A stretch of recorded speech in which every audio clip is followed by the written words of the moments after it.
Hi everyone, welcome back petrology. आज हम जानेंगे conservation of alternating source of energy. Previous video में हमने बताया था कि एनर्जी क्राइसिस क्या होता है, इंडिया में क्या हो रहा है, प्रॉब्लम क्या है, सॉल्यूशन क्या है, उसके सब कुछ मैंने बता दिया था। आज हम जानेंगे conservation of alternative source of energy, ये होता क्या है।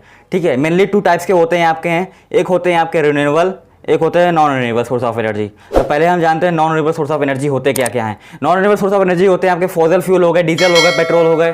ठीक है, यानी कि हम इसको दोबारा हम यूज़ नहीं कर सकते। ठीक है, इसको दोबारा यूज़ में नहीं ला सकते, इसको दोबारा हम यूज़ नहीं कर सकते, इसको दोबारा रिप्रोडक्शन नहीं कर सकते, क्योंकि ये जो ऐसी चीज़ें होती हैं ना, ये जो नेचर की होती हैं, क्योंकि इसमें ज़्यादा चीज़ें होती हैं ना, इसमें ये दोबारा यूज़ नहीं कर सकते, क्योंकि इसमें बहुत कम हो गए हैं।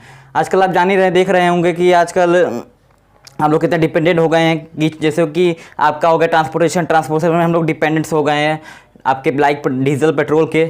और दूसरा एग्जांपल आप देख लो, किचन का डिपेंड जो हो गए हैं, किचन जो डिपेंडेंट्स हो गए हैं, इनके आपके एलपीजी गैस में हो गए हैं। ठीक है, डेली टू डेली यूज़ में हम लोग यूज़ कर रहे हैं non renewable source of energy को, बार बार उसी को यूज़ कर रहे हैं, हम उस पर डिपेंड हो गए हैं हम लोग, है ना, काफ़ी ज़्यादा। Day to day, every hour, every second हम लोग उसी पे ही वर्क कर रहे हैं, उसी पे ही सब कुछ कर रहे हैं, है ना। क्योंकि हम उसको देख नहीं रहे हैं कि एक हमारे लोग की कितनी लॉस हो रही है, हमारे सरफेस में कितनी लॉस हो रही है इसकी। ठीक है, हमारे इंडिया में कितने इसके लॉसेस हो रहे हैं, है ना। क्यों हो रहे हैं? क्योंकि आपके हिसाब से कहा गया है कि आंकड़ा लगाया गया है कि 800 मिलियंस लग जाते हैं उसको नॉन रिन्यूएबल सोर्स बनने में। जैसे फॉसिल फ्यूल हो गया, डिफरेंट टाइप्स एलिमेंट जैसे होते हैं ना, फॉसिल फ्यूल जैसे हो गया आपका, फॉसिल फ्यूल बनने में कितने टाइम लग जाते हैं, कितने मिलियंस लग जाते हैं। ठीक है ना, इस वजह से क्या होती है, कमी आएगी हर चीज़ की। ठीक है, और ये भी आंकड़ा लगाया गया कि 2080 में ये जो आपके नॉन रिन्यूएबल सोर्स हैं फॉसिल ख़त्म हो जाएंगे सब।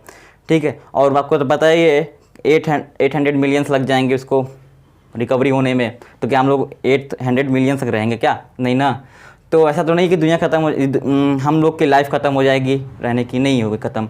इसके बाद एक और है, जो एक हमारे पास एक ऑप्शन है, जो कि हमारा एक जो ऑप्शन है renewable source of energy. Renewable source of energy क्या होती है? Renewable source of energy like आपका सोलर एनर्जी हो गया, टाइडल एनर्जी हो गया, विंड एनर्जी हो गया, जियोथर्मल एनर्जी हो गया, है ना।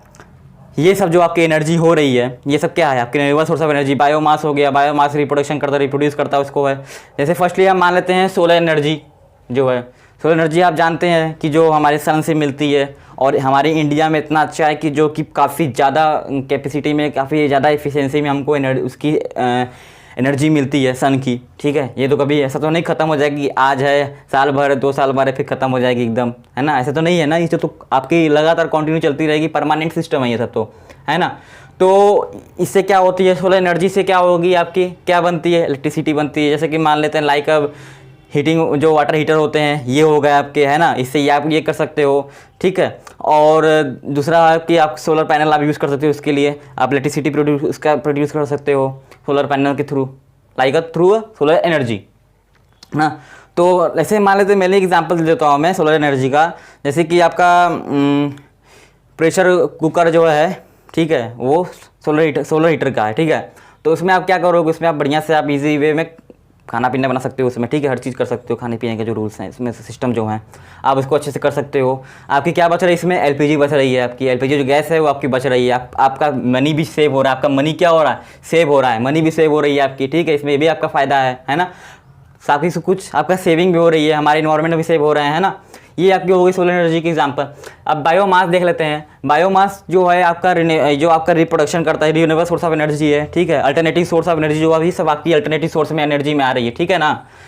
तो बायोमास ये है कि आपकी जैसे प्लांट्स हो गए, ठीक है, वो आपने पेड़ लगाया, ठीक है, प्रोड्यूस हुए, बड़े हुए, ग्रोथिंग हुई, फिर जब डेथ हो गए तो फिर इसको आप दोबारा मोनेटाइज करके आप कर सकते हो इसको। ये क्या हो रही है, बायोमास क्या हो रही है, रिप्रोडक्शन हो रही है इसकी, मतलब रिप्रोड्यूस हो रही है इसकी। ठीक है, रिप्रोड्यूस हो रही है, खत्म नहीं हो रही, रिप्रोड्यूस हो रही है आपकी।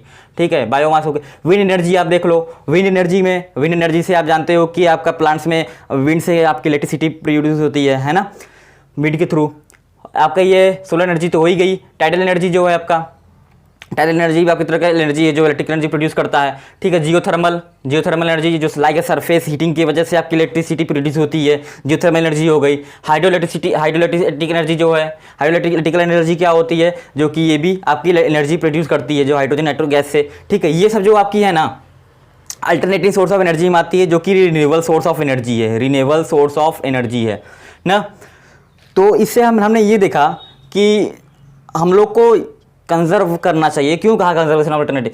हमें कंजर्व करना चाहिए कि हमें जो रिन्यूएबल सोर्स है हमको ये सब हमको अपने डेली टू लाइफ में हमको यूज़ करना चाहिए, हमें इस पर डिपेंड होने चाहिए, हमको इस पर वर्क करना चाहिए, हमें इसे कंजर्व करना चाहिए, है ना, मिनिमाइज़ को करके करना चाहिए, ठीक है।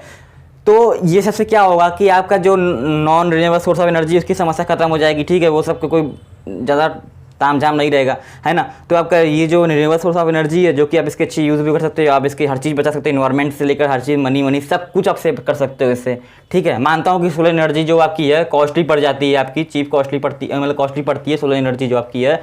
तो आप मेनली आप इसको ले लोगे तो आप इसको यूज़ करोगे, है ना, यूज़ करोगे तो आपकी काम आएगा, है ना, इसको ज़्यादा से ज़्यादा प्रोटेक्शन मिलेगी आपको, है ना, इसको ज़्यादा आप यूज़ कर सकोगे, ठीक है। और इसकी एक वजह और भी है, आप इसको आपको हमें खुद पे अंदर चेंजिंग लाना चाहिए कि हमें जो डेली की लाइफ में हमको चेंज करना चाहिए, जो कि हम डिपेंडेंट हो गए हैं non renewable source of energy में ना।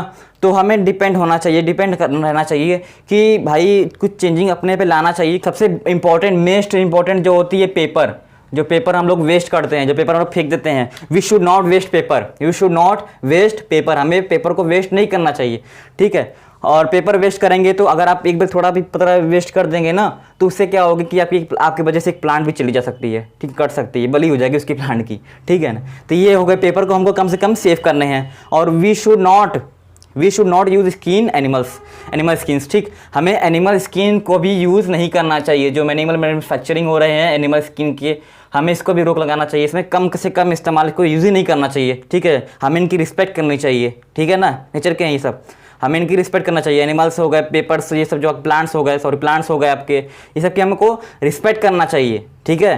इन्हीं की वजह से सब कुछ हम लोग वर्क कर सकते हैं, ठीक है, ये नहीं तो कुछ भी नहीं है फिर, है ना। तो हमें डेली टू डेली हमको यूज़ करना चाहिए, ठीक है, वाटर सेव करना चाहिए, सब कुछ, मतलब एवरीथिंग। इसीलिए कहा गया है conservation of alternative source of energy, ठीक है। हमें कंजर्व करना चाहिए अल्टरनेटिव सोर्स को, हमें इस पर थोड़ी सी मेहनत करनी है, हमको देखनी है, जाननी है कि कैसे हम क्या वर्क करें इस पर, क्या कंस्ट्रक्शन करें इसके, क्या मिनिमाइज करें इसमें अल्टरनेटिव सोर्स ऑफ एनर्जी में, ठीक है। अल्टरनेटिव सोर्स ऑफ एनर्जी यही बताता है कि आपकी रिन्यूएबल सोर्स ऑफ एनर्जी है, जो कि आप इस पर सोलर एनर्जी, बायोमास, सब कुछ आपके इस पर ही है, आप इस पर वर्क कर सकते हो। अगले वीडियो में आपको बताऊंगा energy efficiency and energy management, ठीक है, इसी का दूसरा पार्ट आप देखोगे, ठीक है। तो आपकी ये जो पूरी चैप्टर जो फर्स्ट की 1 पॉइंट से जो 1 पॉइंट जो है आपकी 1 to कम से कम 4 पॉइंट्स होगी, तो 1 पॉइंट आपका जो खत्म हो जाएगा पूरा आज का ही। इसके पार्ट 2 में ही आपका 1 पॉइंट जो सिस्टम है 1.2, 1.3, 1.4 सब खत्म हो जाएंगे। प्रीवियस वीडियो में जितने लेक्चर आप देख सकते हो उसको, ठीक है, energy conservation. Thank you, see you again.